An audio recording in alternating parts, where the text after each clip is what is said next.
Hello guys, आपका स्वागत है हमारे यूट्यूब चैनल में। आज मैं आपके सामने एक और कथा श्रावण शुक्ल पुत्र एकादशी की कथा लेकर आपके सामने प्रस्तुत हुई हूँ और आपका कीमती समय को नष्ट ना करते हुए बहुत ही कम शब्दों में और आपको एकादशी की कथा सुनाने का थोड़ा प्रयास करती हूँ। तो कृपया ध्यान से सुनिए, क्योंकि अभी आने वाले समय में पुत्रदा एकादशी आने वाली है, जो श्रावण शुक्ल पक्ष की आखिरी एकादशी है। फिर इसके बाद जो एकादशी आएगी वह एकादशी अजया एकादशी, जो कि भाद्रपद में आती है, वह होगी या लास्ट एकादशी है इस महीने की श्रावण शुक्ल की। तो कृपया ध्यान से सुनिए। तो शुरुआत करते हैं कथा की। एक पुत्रदा एकादशी व्रत कथा। युधिष्ठिर बोले, हे मधुसूदन, श्रावण शुक्ल पक्ष की एकादशी का क्या नाम है, सो कृपा करके मुझसे कहिए। श्री कृष्ण बोले, हे राजन, प्राचीन समय में महिष्मतिपुरी में महीजीत नाम का राजा राज्य करता था। इसके पुत्र नहीं था, इससे उसको राज्य से सुख नहीं मिलता था। बिना पुत्र के इस लोक और परलोक में सुख प्राप्त नहीं होता। पुत्र की प्राप्ति के लिए उपाय करते हुए उस राजा का बहुत समय बीत गया, परंतु पुत्र उत्पन्न नहीं हुआ। अपनी वृद्ध अवस्था देखकर राजा को बहुत चिंता हुई। सभा में बैठकर प्रजा से बोला, हे मनुष्यों, इस जन्म में मैंने कोई पाप नहीं किया। मैं सदैव धर्म के मार्ग में तत्पर रहा हूँ। मेरे पुत्र क्यों नहीं हुआ, इस पर विचार करो। ब्राह्मण और प्रजा इस बात को सुनकर आपस में विचार करके सघन वन में गए। वहाँ घोर तप करते हुए लोमश ऋषि को देखा। उनको देखकर सब प्रसन्न हुए और यथा योग्य नमस्कार किया। उनको देखकर मुनीश्वर बोले, तुम किस लिए आए हो, इसका कारण कहो। मैं आवश्यक तुम्हारा हित करूँगा। हम सरीखे मनुष्य का जन्म परोपकार के लिए ही हुआ है, इसमें संशय नहीं है। मनुष्य बोले, हम अपने आने का कारण कहते हैं, आप सुनिए। हम संदेह निवारण करने को आपके पास आए हैं।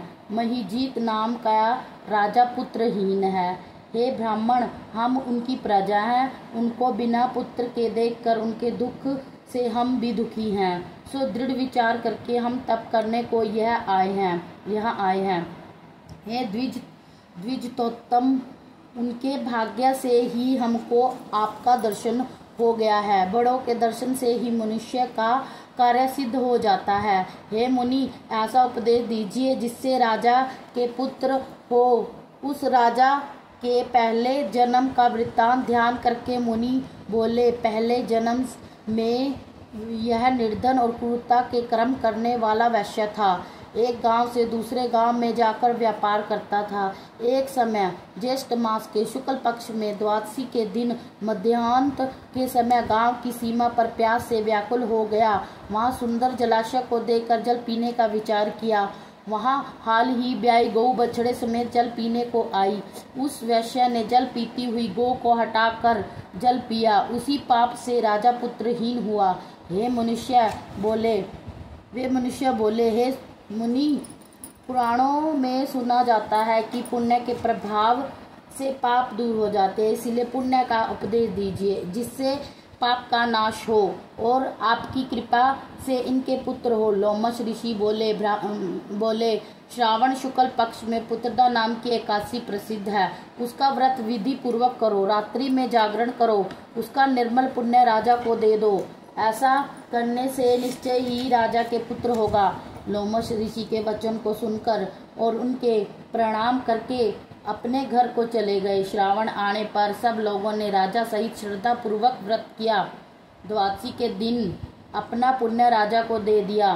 पुण्य के देते ही रानी के गर्भ धारण किया। प्रसव का समय आने पर सुंदर पुत्र उत्पन्न हुआ, नृप श्रेष्ठ। इस प्रकार यह पुत्रदा नाम की एकादशी प्रसिद्ध है। इस लोक और परलोक का सुख चाहने वालों को इस व्रत का करना चाहिए। यहाँ पुत्र का सुख पाकर अंत में स्वर्ग को जाते हैं। बोलो कृष्ण भगवान की जय। बस आप सभी से हाथ जोड़कर निवेदन है कि मैं आपका कीमती समय को नष्ट ना करते हुए बहुत जल्दी मैंने आपको कथा सुनाई है, तो इस वीडियो को, इस कथा को आप ज़रूर सुनिए, जिससे आपको भी कथा का बहुत जल्दी फल मिलेगा सुनने का, और आपका कीमती समय भी बचेगा। धन्यवाद। और ऐसे ही मेरी वीडियो को लाइक, शेयर, सब्सक्राइब जरूर कीजिए। धन्यवाद। बोलो विष्णु भगवान की जय।